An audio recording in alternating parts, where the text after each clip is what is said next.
Today is Wednesday, July 18th, 2012. I'm Matthew T.G. I'm Heath Mulligan. And I'm Tony Casey. Welcome to the Technology Show, a weekly podcast featuring technology, theology, and everything in between. This is episode 163. Woohoo! So, Heath, your red eye is almost gone. It is. I don't know how well I'm healing, but my eye is almost not red anymore, so that's good. So you had a few fractures because of this little Yeah, I accident you have had. 3 facial fractures and haven't. Yeah, I actually think you look better after that. Thank you. Some things. Well, Your people head's have been more saying uniform. people have been saying for years that my face looks broken, and now it actually is. So. For real. In a moment here, I'm going to have Matthew talk about our chat room and how to get in there. First, we want to welcome to the show Josh LeRoy. Josh is a graduate of Southern Wesleyan University and Asbury Theological Seminary. He's currently in his 4th year of leading the Bridge Project in Asheboro, North Carolina. He's married to Laura, and they have a daughter, Anna Grace, and a son, Ellis. Josh, welcome to the show. Thank you. Now, listen, we've had your dad on here. We've Yes. had your brother Matt on here. So there is a lot to live up to. Yes. Or down to. And your dad is very fearful that we're going to trash UK basketball today. We can do that. So let's start right at the top. We can do I that. hate to disappoint the old man. Yes. I think his dad is fearful that this is all a recruiting ploy on our behalf, that we will use some of Calipari's recruiting tactics to bring Josh Yes. to the South Carolina district. Yes. My ankle is handcuffed to the chair right now. Well, listen, we don't need to tell Dan about the offers we've made to him to come to our district this week. This is Yeah, true. yeah. I mean, exactly. I mean, the DS is sitting right over here. Yes. But we don't need to talk about conversations he's had with Josh. We don't pay as much as Calipari, but we're doing We'll our give best. Dan a draft And I pick. only have to stay for 1 year. Yeah. Nice. That's good. We'll That's good. give Dan a draft pick in the future. A draft pick and a Sunday school superintendent to be named later. Nice. And Mark Stevenson. All right, Teach, if we have listeners out there that don't know how to get into the chat room, what can they do? All right, you are watching us at live, so you're at thetechnologyshow.com/live. When you get there, there's this little spot. Well, none of this is going to make sense if you're not already there, so let me just fast forward. When you're there, next to our video, right off to the right, you're going to see some comments. Right now, Heath and Marcy have been talking it up so far in the chat room. Right at the top of that, there's the spot that says Add Comment. If you start typing something and then hit Enter, it'll submit it, and it'll ask you to either log in or to create an account with which to begin chatting. And you can create an account very easily using your Facebook page, and once you've done that, you'll be able to interact with us, ask questions, make comments, whatever it may be. So there you go.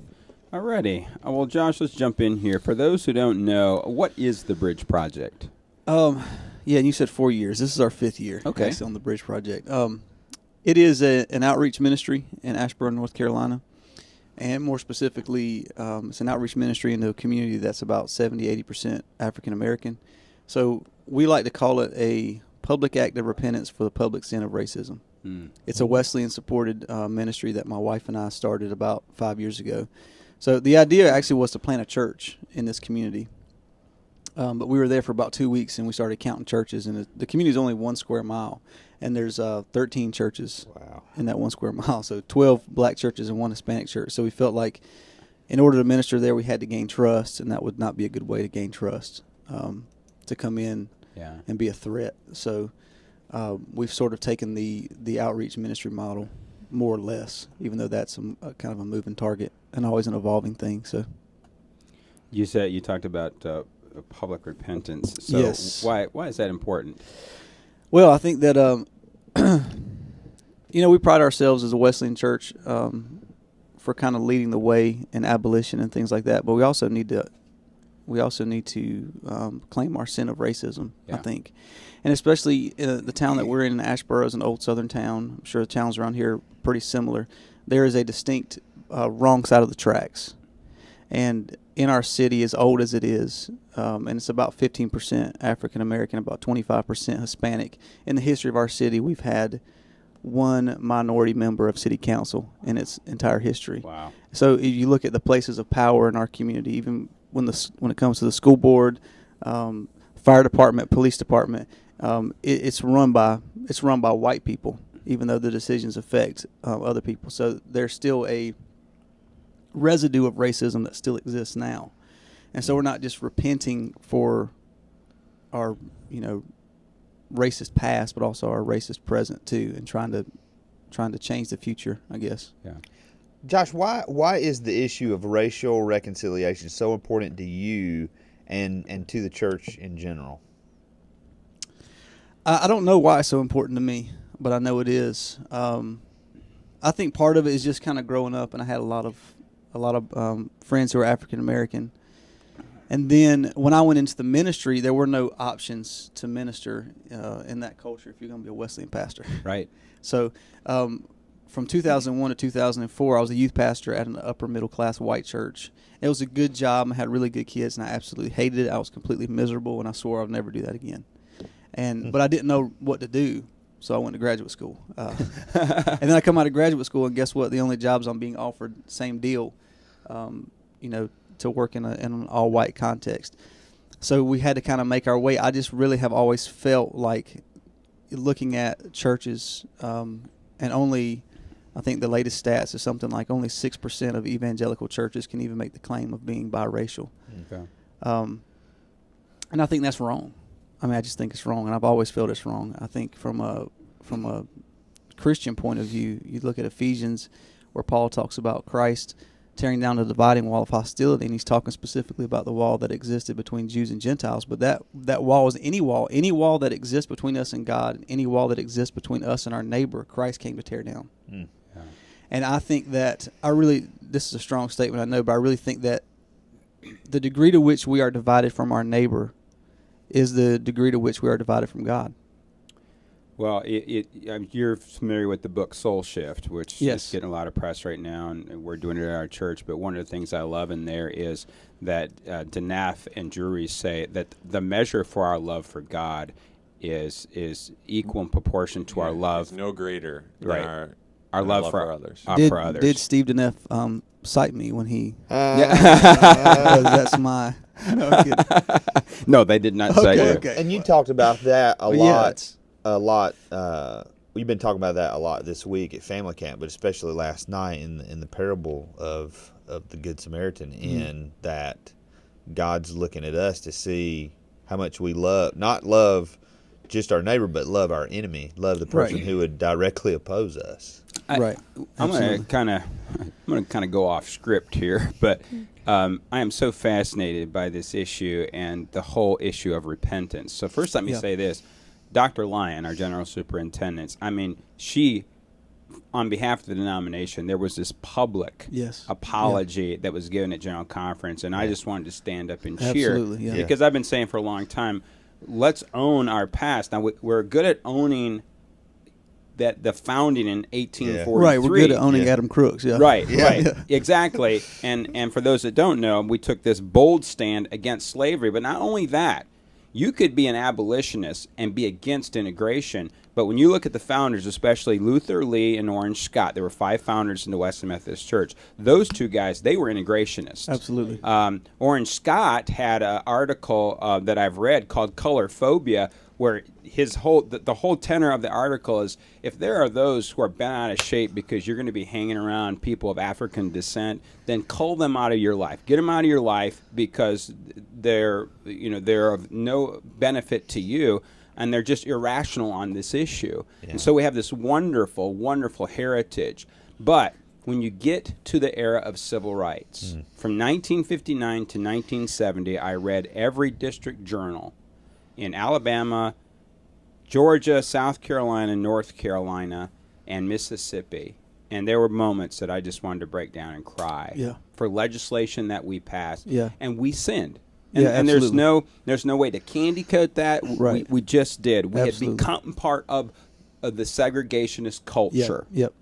And so, I mean, this whole theme of repentance, I mean, let's do that. Absolutely. Let's repent and if need be, start all over with this issue. Right, and we have to be very conscious about that as repentance, because that's why I like to say it's a public act of repentance instead of saying it's an outreach ministry, because saying it's an outreach ministry says they need us. Saying it's a public act of repentance says I need them. Dude, we're doing this. The primary reason that we do what we do is to save our own tail. Yeah. Because we really believe that we need it. That we've sinned, Yes. And we need it every bit as much as they do, if not more. Yeah. Let me ask you this: is any plans here in the future to kind of like set up internships where people could come and work with you, like for the summer or for a 6-month period or anything like that? I could have stopped you at the word plans and said no, without hearing the rest of the question. If someone took that project on, right? Absolutely, I would be open to it. I say this a lot, and because the community that we minister in, it's a transient community. People are moving in and out of it all the time. The culture itself is changing all the time. So we don't have a static identity. We don't have things. We may plan a year out and that's it. But we know where we are. We know where we're called to be. We know who we're called to work with. And so as far as that kind of stuff goes, it's always evolving. I'm of course open to that. But we don't have anything laid in stone. We tried that, man, for 2 years. The first 2 years that we did it, we said, this is who we are. This is what we're going to offer. And it'd make you go crazy. It really will. Because people are moving in and out all the time. I guess what money I'm thinking, comes and goes, that kind of thing. What I'm thinking is, you made the comment earlier about in our educational preparation, we're just not we're not exposed to this type of ministry, this type of experience. And a few weeks ago, we had Cher Sheets on. She heads up the Embrace Project in inner city Chicago. And my thing is, if we could hook up educational institutions and you could get a student who could actually go as part of their education, do an internship, maybe it's a semester long or a summer long or whatever. Right. That just the exposure. Right. Would be beneficial. Right. Absolutely. In a big way. I agree. Yeah. I agree with that. If you have any, send them my way. Yeah. Okay. Yeah. Well, and this, I mean, I guess my question to you is that something that would burden you? Do you need someone to come along? I'm just thinking of financing and stuff like that. So if a student comes and they're going to be in Asheboro for 3 months, obviously they can't stay there free. They have to have a place to stay. They have to have their meals paid, stuff like that. Right. And that's kind of stuff that had to be worked out. Am I right? Yeah, absolutely. You know, we actually we've had one intern the time that we've been there, and that was last year. But it was actually an intern that we raised up from that community. Okay. This was a kid that I've been working with since he was in 7th grade. He was a rising senior at that point.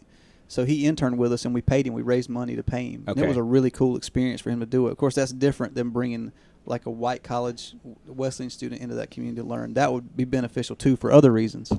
And so we'd like to do that kind of an internship, too, where we have indigenous young people from that community actually interning and working with us. We didn't do it this summer, not because of finances, but strictly because we didn't really have anybody that was ready to step into that spot. Yeah. But hopefully we've got some guys that are coming on the heels of that young man who will be ready in the coming years. Now, Josh, know that we talked about your dad and your brother and stuff, but I know that you have a rich heritage in the church. And so in what ways has your heritage kind of prepared you for what you're doing now? Like I was telling Heath, I think more than anything else, just being raised in the South, being raised in Eastern North Carolina, being raised in an integrated area has prepared me for it. Okay. It was a shock for me to move into a city like Asheboro. And Asheboro is a good city. I don't mean to denigrate it at all. But to move into a place that's so divided, it's like you're going back in time. And I was raised in the Chapel Hill Carborough area where diversity is God. Yeah. Not God well, is and very diverse, much influenced by the research universities around Absolutely, yeah. And everybody's mixed together. The more different you are, the better. Yeah. You know what I mean? Yeah. And so, like, I grew up thinking that was normal, quite honestly. And so then you go into a context where it's divided and you're like, this is not right. But people who have lived in that environment their whole life don't realize it's not right because it's all they know. People on both sides white, black, and Hispanic. You see what I mean? It's the normal for that community. Absolutely. Yeah. Yeah. Yeah. But it's not normal. Yeah. How should our churches start addressing the issue of racial reconciliation? I mean, what would if you could go into any church in our district and tell them this is the first thing you need to do to start this process, what would that be? Well, I'll start by saying this. There's no formula. And I'll also say this. I was speaking with a pastor yesterday at family camp about this very issue. And the answer is this. The answers as it comes to racial reconciliation are easy. Yeah. But they're costly. Yeah. And so I think we sit around and we analyze, okay, how do we go about doing this? But it's easy how you go about doing it. We don't really need to pray so much for wisdom as we need to pray for courage, because we know what we're supposed to do. It's obvious. We just need to do it. But I'll state it anyway, if it's just in case it's not obvious. Please do. When you go into a community like for us, when we go into the East Side community of Asheboro, okay, first thing we need to do, and I learned this the hard way. I did not know this going in. I had to learn this by experience. You need to find the leaders in that community.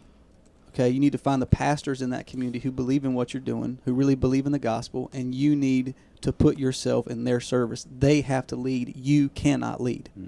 Okay? We have to prove that we can follow. And that's difficult because in a context like mine and as it is in a lot of cities, minority communities are also under-resourced communities. They're impoverished communities. So when you come in as a white person, immediately they think you got resources. You got education. You've had opportunities we have not had. We want you in charge. And you're saying, you have to say, no. You don't need me in charge because I don't know this community. I don't understand what's going on in this community.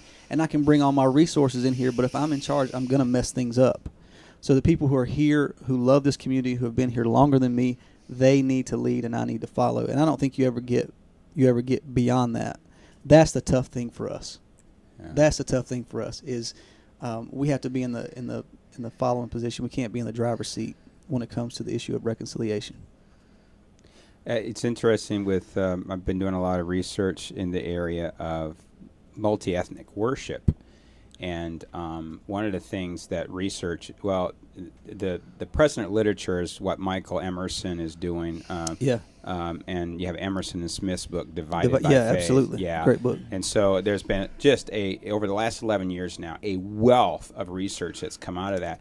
And one of the things that that Emerson has found is that with multi-ethnic or multiracial worship, it does not happen outside of intentionality. Yeah. There is not this natural process where, it just blossoms. Right. One makes the willful choice to do it because there is a conviction that this is biblical. Absolutely. And so, I kind of hear you saying this, even with the racial reconciliation aspect of this. Right. Yeah, somebody's got to take the hit. You can't blend it perfectly. Somebody has to sacrifice their own preferences for the greater good. Yeah. And I think we're the ones that need to do that. Right. Yeah. Because we have been the offenders. Yeah, totally agree. You know what I mean? Yeah. And we are on the same wavelength. Yeah, absolutely. The power brokers have to be the ones to do that. Absolutely. That's the gospel. Yeah. So someone's listening to us today. We've already mentioned the book, Divided by Faith. I would highly recommend that. Are there other materials that you would recommend people get a hold of? Yeah.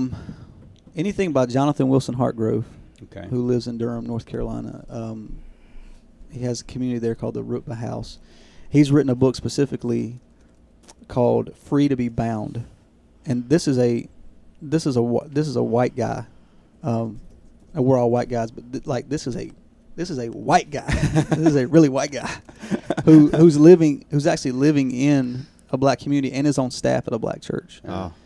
Okay, and so he's written this book called "Free to Be Bound." That's just about that. What we're just talking about. His commitment to come in, sacrifice his opinions, sacrifice his preferences, sacrifice his upbringing and everything like that to be joined with these people, because he realizes that he needs it, and this is something that he's missed out on. Yeah. This is a part of the gospel that he's not experienced because he's been segregated his whole life. Yeah. I went to the Divided by Faith conference about a year ago. They had it at Indiana Wesleyan University. Brought like 100 scholars from not just Christian colleges, but just Michigan University, or University of Michigan, Kansas. All right. These kind of places. Emerson had a very powerful moment where he was in Minnesota and now he's down in Houston, but he used to live in white suburbia, these nice little neighborhood, and he made the conscious decision to live in communities where there are minorities and where financially they're low socioeconomic status. And he said this, he said, it hasn't been without issues. He said, there are days that I just want to move. He said, I just want to take 6 months off. And then he said this, it was powerful. He said, then I look around me at my brothers and sisters who can't move. Right. And he said, and until they can't, I won't. Wow.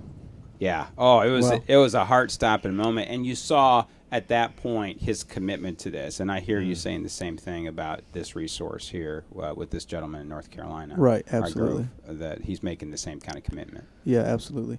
Yeah, and man, my hat's off to him for that because, my wife and I lived in that community for a year. We decided to do it, and we literally couldn't take it after a year.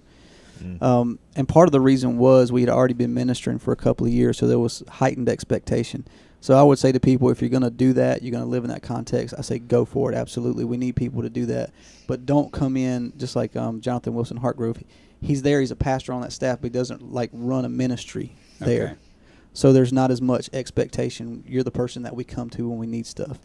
Yeah. Because that really makes it very difficult to live in that context. And it's difficult to live in that context anyway because there's a lot of psychological and spiritual elements to live in there that we don't realize. When you live in a neighborhood, you live in the neighborhood in your city that everybody else adds 10 minutes to their trip to drive around, that does something to your head. Because you start to feel like, man, something's wrong with me. People are avoiding driving in front of my house. And you live in that context, and we only lived there for a year, but I can't imagine people who've lived there for 30, 40 years. Right. What that does to your sense of self-worth, what that does to your sense of meaning. Yeah. It messes with you. Yeah. Yeah. And what you create is, for some, they get the message that I'm throwaway. Absolutely. Yeah. Yep. Marginalized. Well, Josh, what about this topic haven't we touched on today that you do want to hit on before we go? And we talked about your shirt a little bit. Tell our listeners about your shirt and a little bit about this lady you were telling us about. Okay. Yeah, this is Vastine Franks here. She's 87 years old. She works at the Boys and Girls Club, which we do a lot of work with them in our community. And she's sort of our unofficial mascot. So we like to represent Vastine Franks any chance we can. And your motto is "Ain't God good?" Ain't God good? Yeah, that's her. That's her statement. That's great. That, and I'll tell you one thing and two things for show. I still don't know what that means, but she likes to say it. Well, again, anything that we haven't hit here, like just a wild card here that you would just like to throw out on the table? Oh. I think for me, my heart, of course, in a broad sense, is reaching out to the black community. I really think that I think I can say this, I think there's an epidemic in the black community that is without rival in our culture. And I think you see it shows up mostly in the young black males, and that's really where my heart is, and it starts early. Man, we've got a guy that we minister to who's been using drugs since he was in 5th grade. And you have kids who are raised in this context, and it's very complicated. 75% of black kids right now are born to single moms. Yeah. And a lot of the dads are gone because they're in jail for nonviolent crimes. And you see things like the war on drugs, which is really not the war on drugs. It's really the war on crack cocaine. It's the war on the drugs that are used by the black population. It's not a war on powder cocaine, heroin, methamphetamines, or anything like that. And so you have people, you have dads pulled out of the community. Every major city across the United States, you name a major city across the United States, 50% of adult black males are in prison, on probation, or on parole. Wow. And by and large, now of course there are exceptions, but by and large for nonviolent crimes. So, I don't think we should legalize marijuana, but I do think there's something wrong when you can be thrown into jail and spend time in jail for smoking a joint on your porch. Listen, Chuck Colson, very conservative guy. I mean, he just died here recently. Right. Very conservative guy. he started the organization Prison Fellowship. Absolutely. This is a drum that he has been beating for years. He said, when I went to prison, there were 230,000 people in our state and federal penitentiaries. Right. Just before he died, there were over 2 million, and he said it's not working.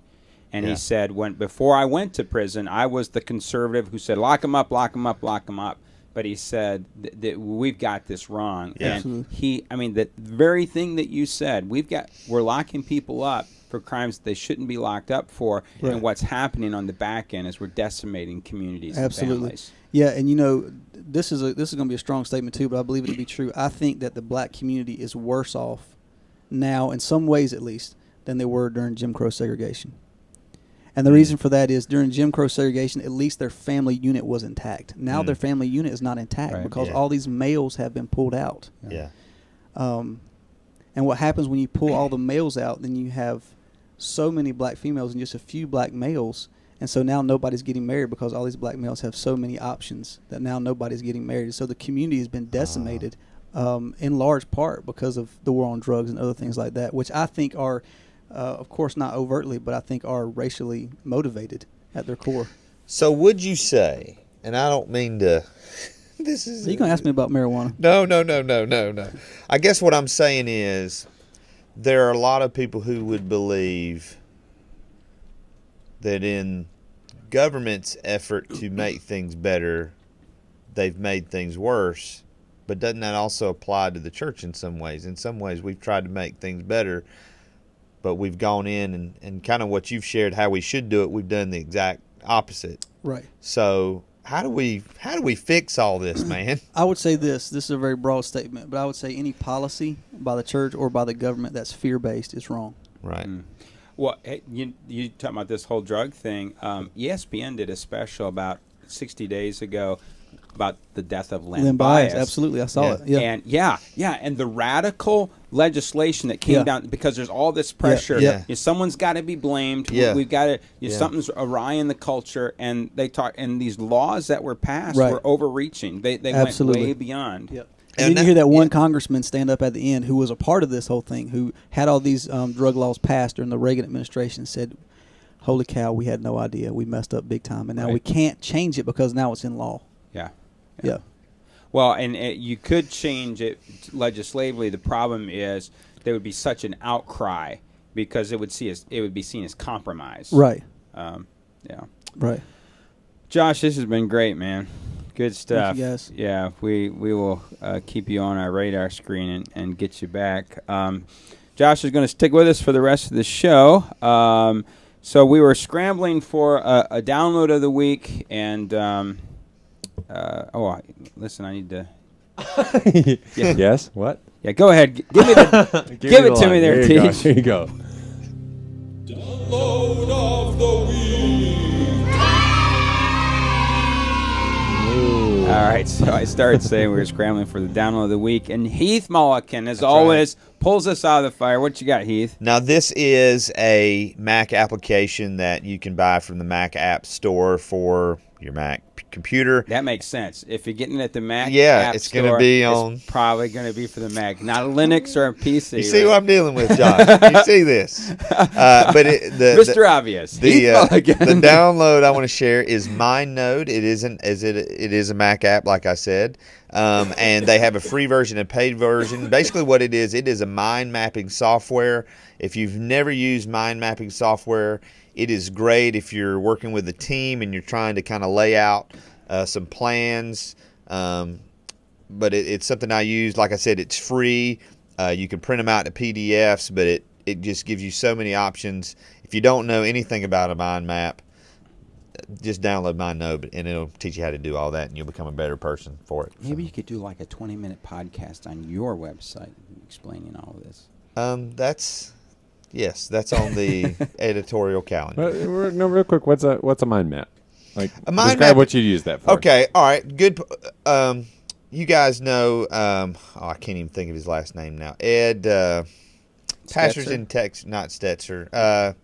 Ed, creative pastor guy. Ed. Come on, Josh. It is not. The white teeth. Yes. Anyway, Ed with the white teeth. He preaches from a mind map. And what it is when you take notes, let's say when you're sitting down, you're taking notes, you take them on a piece of paper. That's not really how your mind works. Your mind works in pictures. Your mind works in such a different way, and it literally is a mind map where you start out in the middle with your subject. Let's say we're planning the podcast today, so in the middle we've got Josh LeRoy. Well, we want to talk about this, and so we shoot off from that, racial reconciliation. Then we've got our resources, and so you kind of start with your central point, and you kind of branch off from there. Okay. And I actually we went to a stewardship conference several months ago, and I took all my notes on mind map, and I got home and could understand all my notes, print them all out, and everybody else could look at them like, oh yeah, this makes perfect sense to me. So it wasn't like I'm Very trying good. to make bullet points. So there's some great the guy who kind of invented mind mapping. I can't remember his name right now either because I'm a slacker. But if you Google mind map, there's a picture of him. There's a video of him doing a mind map, and he's draw stuff, and it's mind blowing. The name of the application one more time? Mind Node, Node, Mind Node. There's a free version and paid version. Free version is good enough for you. So, And Josh, did you figure out Ed who? Ed Young. Ed from Young, Pastor Buddy thank Rampy you. in the back. Yes, Buddy Rampy, who's my buddy. leeching He's our leeching all on fact the checker internet. today. Yes. Just to make sure that everything that we do is factual. All right. Can we consult with the fact checker, please? Yeah. All right, let's move on to They Said It. Let's do that.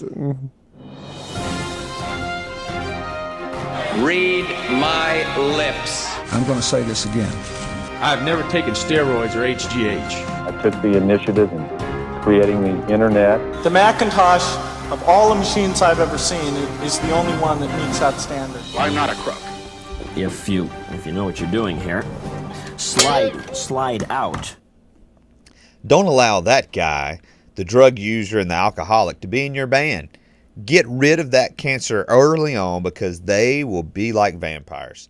Gene Simmons of the iconic rock band Kiss. He also goes on to say that he has never been high or drunk in his life. Source, CNN. It still has priests and bishops, altars and stained glass windows, but it is flexible to the point of indifference on dogma, friendly to sexual liberation in almost every form, willing to blend Christianity with other faiths, and eager to downplay theology entirely in favor of secular political causes. Yet instead of attracting a younger, more open-minded demographic with these changes, the Episcopal Church is dying and has its dying has proceeded quickly. Politics and culture columnist Ross DeThut reporting on the continued demise of the Episcopal Church in the United States. Source, The New York Times.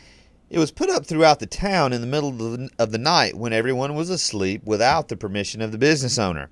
Business people are upset. The city is upset. The city of Winfield does not condone this. It's surprising to see something like that in our town. I know it's been here in the past. Norris music manager Tyler Cantrell commenting on a flyer placed in downtown Winfield, Alabama, which says, Annual Pastors Conference, all white Christians invited. Source, WRBC, Fox News. That does not mean sexual attention, when it's clearly rejected, is allowed. We need to be clear that these events are a great way to meet people, but there are appropriate ways to conduct yourselves.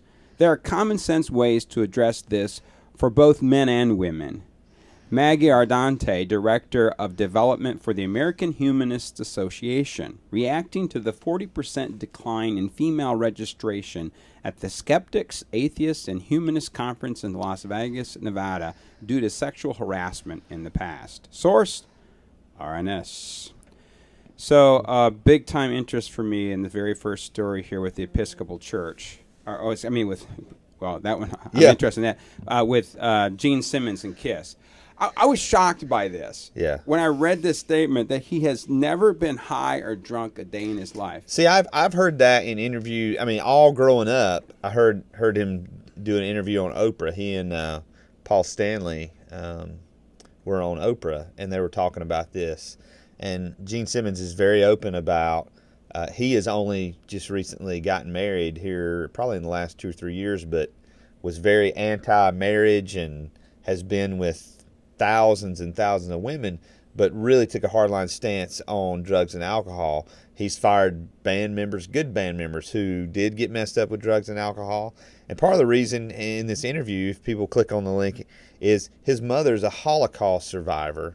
And he said, I don't want to ever do anything to disappoint my mother. Yeah, his mom's against drugs and alcohol, so he's against drugs And this, I mean, it's so weird because I'm going to just be honest. I remember being at Myrtle Beach State Park, walking by the camper, and they were watching a special on Kiss, and I just remember seeing Gene Simmons in his full makeup stick his tongue out.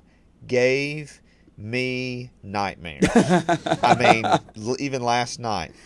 And so for him, I mean, he has said it's his one talent, sticking his tongue out. Yeah. Here's what's interesting. I emailed this story to a friend, and he emails me back, and I hadn't thought of this angle. I was just fascinated because by his lifestyle, by his persona, I would have never guessed that. Right. And when the friend emailed me back, he said this. He said, "Oh, but it's okay to project that persona, and in projecting that persona, you project the lifestyle."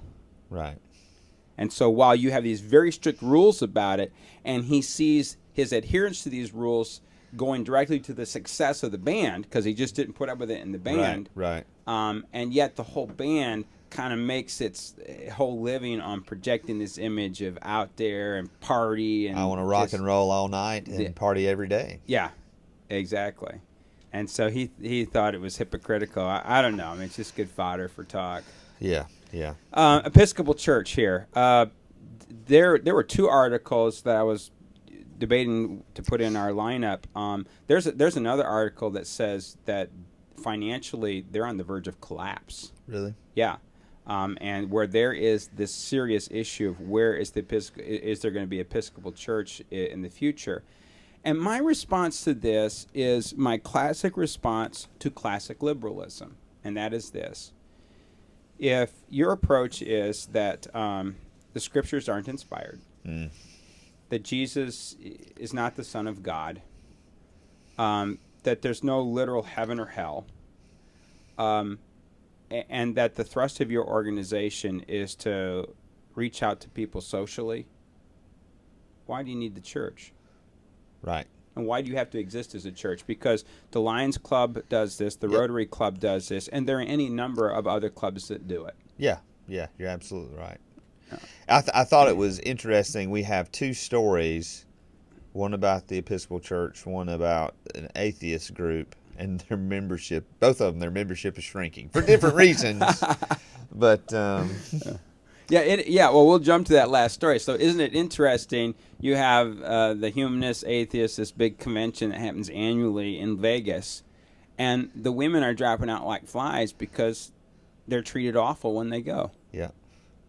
And here's what I mean. The interesting thing to me is this: is that within our culture, increasingly we look at the church as being evangelical church as being narrow. Yeah. But I would die for the right to stand up and continually preach that what we do in the church is we elevate women.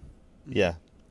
I mean, we were at General Conference for the Wesleyan Church, and I don't remember any complaints about sexual harassment there. I mean, we elected. I mean, goodness gracious, we elected a female as our general superintendent, and maybe that is now. I'd be the first to admit there's been times that the church maybe not guilty of sexual harassment towards women, but definitely guilty of marginalization. Marginalizing them. And so I for me, these two stories, one about a denomination that is trying to appeal to everybody except to God, and one about people that really don't believe in anything. Get this, within the church, here's what we have. We have a moral argument why that would be wrong. Yeah. And what's not lost on me that in the context of the humanist atheist get-together, there is no moral absolute basis on why that would be wrong. Right. Yeah. It's simply a matter of power. And so whoever holds the power. I mean, it makes me wonder, Miss Ardiente or Ardante, the director of development for this organization, if they were going to do something to combat it, what would be their reasoning? that they needed to combat it. You know? Right. I mean, and listen, they would listen to this conversation and say, well, that's nonsense. So there are all kinds of reasons to combat this. Well, I'm not saying that I wouldn't disagree with her, that there aren't all kinds of reasons. My only point is this, that there's no strong absolute moral base that they can have to appeal to. What they're going to appeal to is what's best for the society, certainly what's best for women in general. My point is this, that we have an absolute moral base that we point to say this is wrong. Yeah. This is behavior should not be put up with. And next year, KISS will be playing it for the Episcopal Church and the Humanists, so that'll be great. I think just to play the devil's advocate a little bit for the Episcopal Church, they probably would draw a line as far as ethics go. I'm not saying it's right. I think they do need to have a moral standard as well, but the line that they would probably draw is like, if anything that you're doing is hurting another individual, then that's where the line is. Sure. Yeah. You know, obviously we need more lines than just that one. Yeah. So that would probably be their justification. Yeah. But my response society. to that would be is how is that any different than the culture we live in right now? Right. The book that was put out by Melinda Denton and Christian Smith on the religious life of American teenagers. In that book, they have a theory, and it is the de facto religion of American teenagers, and it's moralistic therapeutic deism is what they call it. And it is this idea, one of those things is therapeutic. In other words, always do good to people. Right. And no one's bad, and so the way you always do good to people is that you let them do what they want to do, and don't call what they're doing is wrong. Right. You know? And of course, they go on to say that the reason this is the de facto religion of American teenagers is they're probably just a thermometer for adults. Absolutely, yeah. So I would just say, right, absolutely. Yeah, I agree with what you say about the Episcopal Church, but then I would my kickback is, how is that any different than the culture at large? And from an evangelical point of view, we believe that Christ has called us not to be part of the culture, but to transform the culture. Right. And of course, that view would be what you're saying, that view of American religion will be short-sighted because, of course, to give anybody complete license is going to destroy community and is going to be harmful. Yeah. That's the unfortunate reality of it. Exactly. I would love to see the statistics, because I know it's been in the last 10 to 15 years that the Episcopal Church ordained the first openly homosexual bishop. I believe his name is Eugene Robinson. And I would love to see at that time that decision was applauded by so many other denominations and groups, and I wonder if here now 12 years later, if you could trace the statistics and the feeling of that maybe didn't have the positive, they thought it was going to be a positive thing, but it ended up, as we've read in this article, having a negative No impact. doubt that it's impacted. What's happened is I have a colleague in the PhD program who is ordained in the Episcopal Church, and their church is out in Texas, so they left the denomination. Wow. And let me tell you something that's interesting. Well, and what happened is, so there are a group of Episcopalians their bishop is in Rwanda. Oh, wow. So get that. But get this. He said once these group of churches made this decision, he said we just stopped fighting the issue and we broke away. He said on the heels of that, we had tremendous growth in our churches. And he said it led us to believe that we should have done this a decade ago. We should have stopped fighting it, just broke away. He said because what we didn't realize is that all of our energy was going into that fight. And we lost our evangelical thrust. Oh.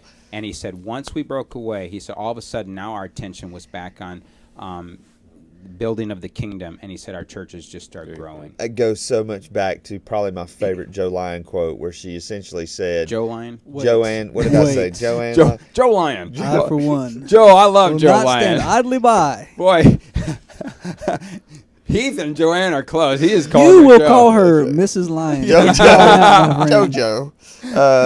Priscilla may be watching today. Anyway, but Joanne, Dr. There you go. Lyon, You've recovered. Yes. Dr. Lyon said, when we as a church enter into the political arena, we use our prophetic voice. We lose our prophetic voice. Yeah, what did I say? Use. No, we lose. Yes. So let's get this We one more got it time. One more time So for Joe said, clarity. Joe said, Joe said that when we you- when we use our voice No. in Wait, political arena, we lose our Yes. prophetic voice. There you go. exactly. Ooh, that's deep. It is. No, It it's is a great deep. quote. Yeah. I mean, when the last time Joanne was on, she said, Right, last December. What's happening? Now I'm fumbling. JJ. Yeah, she said when we jump in the political arena, we lose our prophetic voice. Wow. Because I forget what issue, I forget what political, we were talking about a political issue, and it was almost like she didn't want to touch. It wasn't that she didn't want to touch it, but she was like, no, that's not where our focus is. And I think for me, we've been called to be Right. a prophetic voice, not a political machine. Yeah, and the prophetic voice has to speak to the political machine. Yes. And we can't speak to it if we're a part of it. Right. oh, that's good right there. And what has happened? Anarchy. And what has happened with a particular party, we have become the voice for that party. Right. Yes. And Yeah, and then the prophetic voice has been co-opted, You got watered down, stripped down, neutered. I think Christians would be, and I think there are different groups who have tried and wanted to be, or to get a seat at the political table, that we've made that a focus over having a seat at the king's table. Yeah. But in the 80s, there was this shift, and especially in the evangelical church, where our hope was in politics, our hope wasn't in Christ. Oh, man. Wow. That's yeah. That our good. transformation was going to come through politics. So let's Absolutely. go full circle. Okay, full circle. Back to Josh.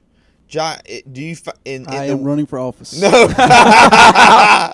But do you, That's really a picture of himself on the shirt. but do you find yourself fighting that you are trying to bring the hope of Christ, but people are looking for their hope in other places? Yeah, absolutely. I live in a political climate too, so I'm constantly Right. tempted to go that route Yeah. to bring about change, and that cannot change anybody's heart. Right, Because right. the gospel comes in and bashes any ideology. Yeah. That's one thing about it. And we should be clear here. It's not that Joanne says that you don't travel in those circles. As Right. a matter of fact, with She- World Hope, Yeah. Right. they intentionally went to the Washington D.C. area because this is a place of influence, but it is to form relationships. Yeah. Right. Yeah. Right. And we're good at talking at things in the church, but not talking to things or to people. Right. Absolutely. Yeah. Because that's costly. Yeah. Right. This one story we hadn't touched on yet about Winfield, Alabama, these flyers being passed out, and there's pictures of them online, that the annual pastors conference was for all white Christians invited. Did they ever find the perpetrator of this shenanigans? Oh, yeah. They The pastor speaks to this, and he says that the white people are God's chosen people. So and- it wasn't just somebody doing something. No. Oh, no. nefarious. This It was is a an real actual conference. church. Yeah. If you go, we link it to the story. You can go to it. The reason I have this in the lineup, so let me give you some history. Okay. I have heard some people say that, like with the bombing of the Twin Towers, things of that nature, there have been some people who say, well, what you have to understand is that does not represent the Muslim faith. It just represents some radicals. And my response has always been this: then the mainline Muslim faith needs to come out against this in a strong way. And that's my little criticism. And so this is in the lineup to say this, that this does not represent the gospel of Christ. No, it does not. And this is sin, it's wrong, and it has no place in the church. Yeah. He said they didn't have facilities to accommodate other people, and that he had not been invited to black or Muslim or Jewish events, and that was the reason. I guess I was under the impression initially that there was a pastor's conference that was being put on, and that somebody came to kind of hijack. No, this is this guy's conference that he's putting it on, and it's just for white we could take the technology show and ask questions. I'll get in trouble here, but in all eternity, when that time comes, I hope that God opens the doors to heaven for just a little bit for guys like this, just to let them peek in and see the diversity of glory. Hellfire and brimstone. Before the doors are shut. I wish that Jesus would appear to them and say, "Do I look white Look to at me. you?" Skin. I think we would do the kingdom of God a great service if we were all to just laugh at this man for a moment. Yeah, just a moment of laughter. Just a moment of laughter. Instead of a moment of silence, a moment of mockery. Hey, what do you? It's all falls for a moment of mockery. What does that look like? We'll have to work on what a no. moment of mockery. Of course, we're getting pretty close right here. I think it looks something like Yeah. So, Reverend William C. Collier, we are praying for you. Wait a minute now. Praying. I've seen the pictures of Jesus from the 15th. Oh, 15th, dear, 16th century. good. Long golden locks. I've seen the real pictures from the Kodak camera, the Polaroid. I've seen the Jesus film. We did Vacation Bible School, helped out with Vacation Bible School at a church in our community, and I had to teach the 4th and 5th grade boys, and so they give me their Bible to teach from, whatever, and I open up, and it's children's Bible with pictures in it. Come to find out, Jesus was black. And I had no idea all these years. Nice. Revelation to you. Absolutely, yeah. That's good. Oh my goodness. All righty. Well, let's talk about. Did you have the flannel graph Jesus where he's? There, I have to this day, I have never seen a black flannel graph. Oh. Jesus, I'm in search of one. One where he's standing like this, riding on a donkey. Yeah. That was a great line from Josh's message last night. A great moment of comedy. Yeah. So you had to be there. All right, let's talk about what's coming up in the future. On August the 29th, we have Mark Waltz, who will be with us. He is the author of First Impressions, Creating Wow Experiences in Your Church. He also has a couple other books, Last Impressions, How to Wow Your Church Guests. And he will be with us, join us via Skype. On October the 2nd, Rachel Held Evans will be joining us. She, this was worked out through Thomas Nelson. She has a book that's coming out. A Year of Biblical Womanhood. Yep. Yes. And if you've kept up with her blog at all, very, very interesting. She will challenge you. I mean, she really will challenge you to what does it mean to be biblical, and how have we, thrown that around, and what do we mean by that? On October 16th, we have Dan and Joy Irvin in studio. I know, T, this is one that you're really looking forward to. Great, great servants in the kingdom of God. And they are in charge of, is it the Caribbean region? Or? Carib Atlantic. See. See. Yes. The Carib Atlantic portion of Global Partners. They're the heads of that. I mean, they're stationed in Haiti. But they have much more responsibility than just Haiti. Although Haiti does play a huge, I don't want to speak for them, but I think if you ask what felt closest to their heart, I think that's the reason that they're stationed there. Yeah. Doing it and just doing a wonderful job. Yeah. And if you're looking at your calendar and you're looking at, hey, October 6th, October 2nd, October 16th, that's on a Tuesday. Well, starting September the 4th, the Techology Show moves to Tuesdays at noon to catch all of our listeners on the West Coast and beyond. So you don't have to wake up at 4 a.m. anymore. That's right.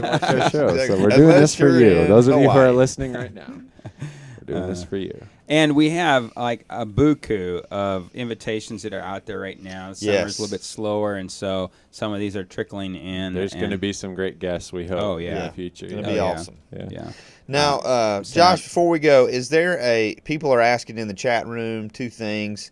Where can people go to give to the Bridge Project, and where can people go to get one of these shirts? They can come to my house to give. I need to get some more of these shirts printed up, actually. I will do that. We have a website, ashborobridgeproject.com, ashborobridgeproject.com, and there's a link to my blog on there as well. So they can check us out there, and all the information of our ministries is there. And if they want to comment on the blog or anything and ask for one of these shirts, we'll try to get them one. $5. I can even get Miss Franks to autograph it for And you. if people want to send derogatory UK comments to your dad, where can that would also be encouraged. Give him Dad's cell phone number. All your dad. Just throw out all your dad's personal contact information here today. Oh, We will man. even give you the derogatory comments. All you have to do is send them. Yes. We'll provide them. Yes. Heath, where can our listeners find you? They can go to heathmullican.com where I'm back blogging again. And in about 10 minutes, there's going to be a great post posted. So check that out, heathmullican.com. All right, Tej. And you can find all of my stuff at matthewtg.com. All right, you can find me at facebook.com/AKC. Before you read the 64. spiel at the end, Yes. check one more time with our fact checker. Is there anything we got wrong during our show today? Any facts Anything, that need to buddy? be clarified? Not that I can So you have been talking to Josh about coming to our district. Okay, that's what we're trying to confirm here. All right. All right. Contracts are in hand. Yeah. If you want to do further research on anything we discussed today, you can find all the links to the stories we covered at our website, thetechnologyshow.com. If you want to contact us, send your emails to thetechnologyshow@gmail.com or leave us a voicemail by calling us at 3049-THEOLOGY. That's 304-986-5649. Leave us a message. We may even play your comments on the air. Thanks for joining us. Goodbye, everybody. Bye.